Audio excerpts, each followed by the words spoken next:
بعبادة ربه احدا. سروران عزیز و نمازگزاران بسیار ارزشمند، وقت گرامی شما را در این آفتاب گرما نگیرم.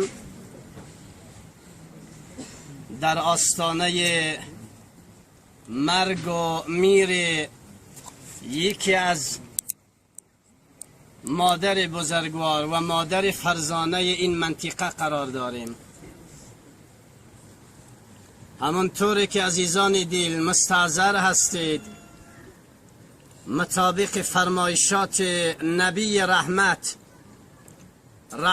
للعالمین کافة للناس رسول ثقلین محمد عربی صلی الله علیه و سلم،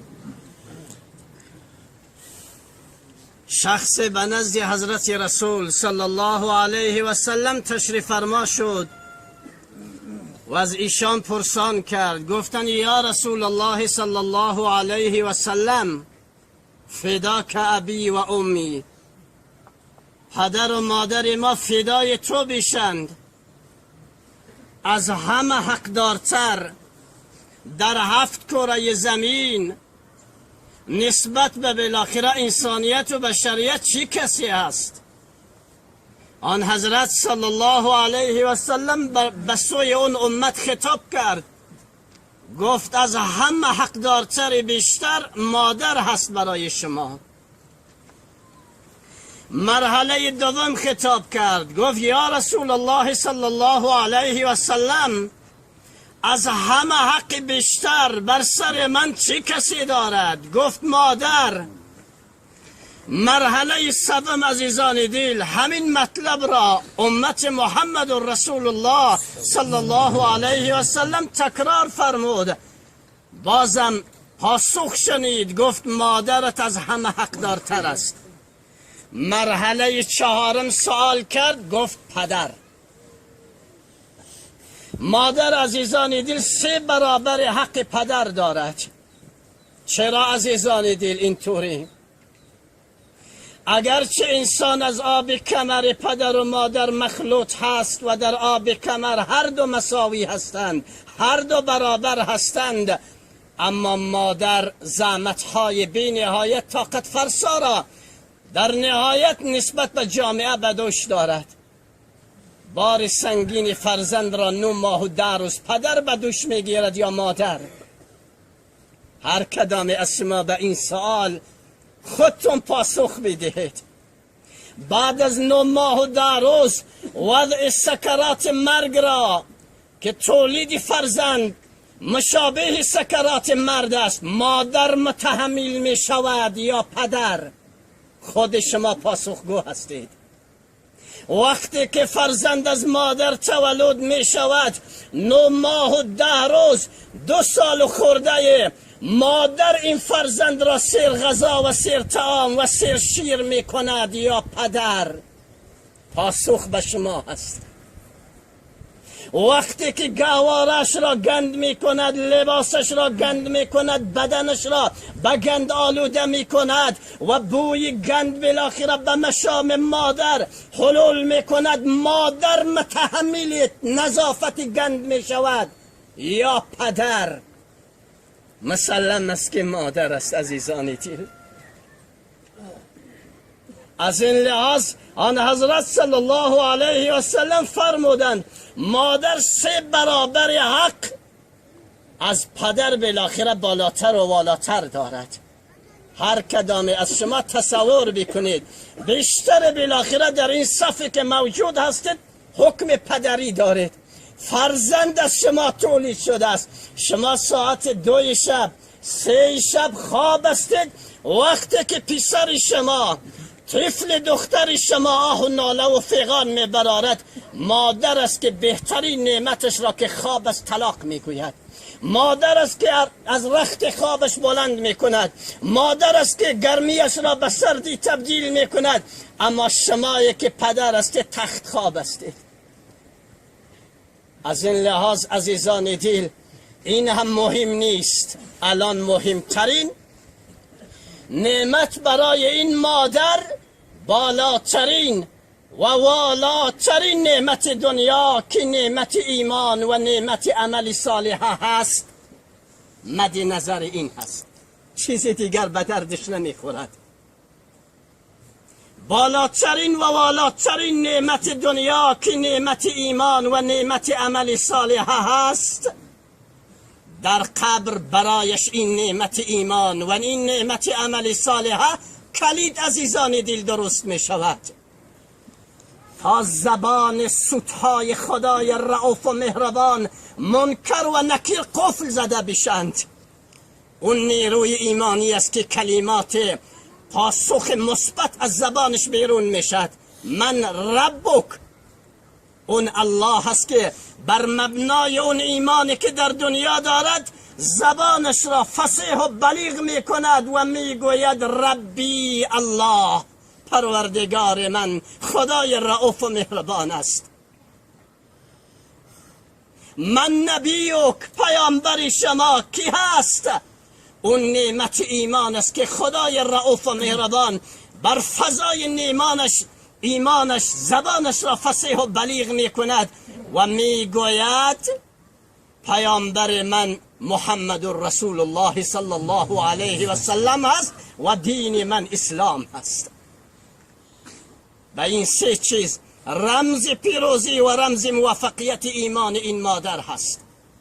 وقتی که نعمت ایمان در دنیا باشد، نعمت عمل صالحه در دنیا باشد، بهشتم عزیزان دل قفلهای ضخیم دارند، قفلهای بزرگ دارند. دروازه های بهشت با قفلهای ضخیم محکم هستند. برای باز شدن اون قفلهای ضخیم و بزرگ بهشت کلید در کار هست تا قفلها باز بشن، دروازه ها کشوده بشن و عازم قصر و قصور و آپارتمان های بهشت بشد.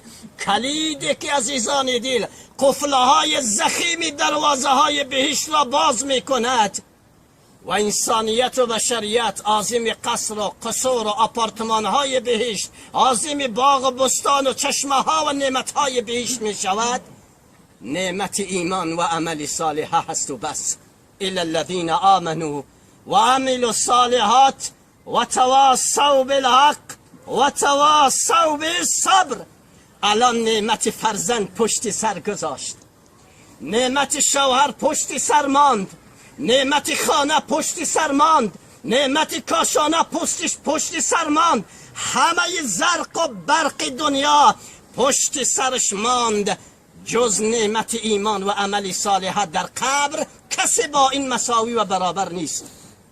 از این لحاظ بالاترین و والاترین نعمت جهان آخرت عزیزان دل نعمت حورالعین بهشت نیست، نعمت قصر و قصور و آپارتمان بهشت نیست، نعمت عزیزان دل اصلها و چشمه ها و نسیمهای بهشت نیست.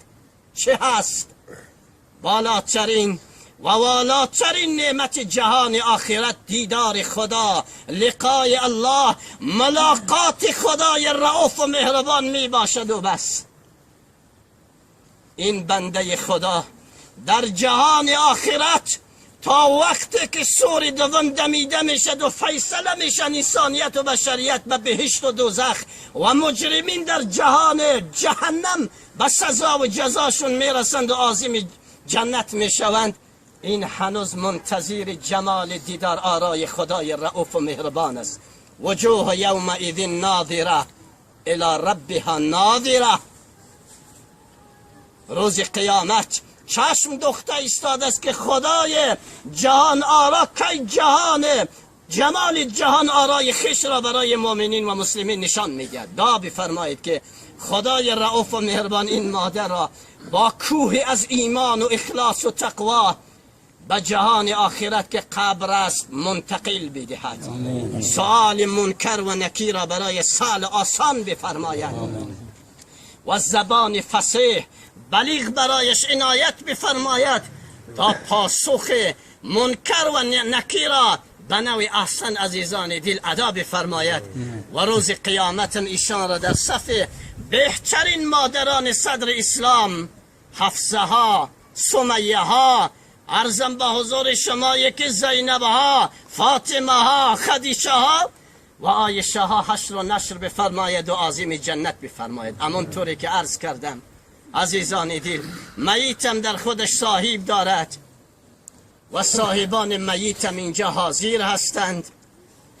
من لایق میدانم، سزاوار میدانم این مادری که 9 ماه و 10 روز این جوانان درخشان اسلام را در شکم مادرش، در شکم خیش تحمل کرده است، بار سنگین اینها را بالاخره به دوش گرفته است، وضع حمل کرده است. و اصطلاح ما از غلامی ها آقای بالاخره حکمشا را تحتا و ون کرده است تا بر سر و پایش قایم بشد و مرد جسور و غیور و با ایمان و با اخلاص و با تقوا بشد. امروز این منتظر است که تشییع جنازش را فرزندش بخواند. این حق من نیست، این حق فرزندش است. حرام است برای من که فرزندش شرمنده بسم الله، شرمنده الحمدلله، شرمنده لا اله الا الله، شرمنده الله اکبر، شرمنده سبحان الله، شرمنده الحمدلله باشد. مولوی بگوید که نه بابا من جنازه‌ش میخوام. نه، این حق من نیست، حق فرزندش است. اگرچه فرزندش میگوید که شما جنازه‌ش بخوان، خودت میخوانی، این بر این حق دارد. از همه بالاترین حق فرزندش دارد، ولیش است، صاحبش است که در تشییع جنازه مادرش شرکت میکند و تشییع جنازه مادرش به وجدان من این را میگوید، ایمان من این را میگوید. من الان رنج میبرم که خودم پیش جنازه بشم و فرزندش پشت سرش، چون من از این فرزند آگاهی دارم. شرمنده خدا، شرمنده رسول خدا است، شرمنده بسم الله، شرمنده لا اله الا الله، شرمنده قرآن، شرمنده حدیث است، شرمنده عفت و حیا است. پس مناسب است و بهتر است که اگرچه مولوی هست، اما اگرچه بالاخره خودش لایق دانست که من جنازهش بخوانم، من امر میکنم که فرزندش بخواند. این افتخار من هست و افتخار شما هم باید باشد. اگر بالاخره شرمنده خدا و رسول خدا نمی بود، شرمنده لا اله الا الله نمی بود، شرمنده الله اکبر نمی بود، خودم میخواندم. ایشان بالاخره اینجا هست، دوستان دیگرم اینجا هست، قرض و قواله‌ای که به دوش مادرش است، فرزندش و دوستان دیگر خودشون اعلان میکنند و جنازهشون پشت سرشون میخوانیم. خدای رؤوف و مهربان حرکات و سکنات، رکوعها و سجدهها، تسبیحها و تعلیلها و بیانی که بالاخره در این مراسم تشییع جنازه بالاخره در حق بالاخره مستمعین اهل زنده و اهل مرده گفته شد، خدای رؤوف و مهربان در میزان و ترازو دفتر اعمالش را سنگین و وزنین بگرداند و دفتر اعمالش را روز قیامت به دست راستش نصیب فرماید. بیشتر مزایم دوستان و عزیزان همیشم و آخر دعوانا ان الحمد لله رب العالمین.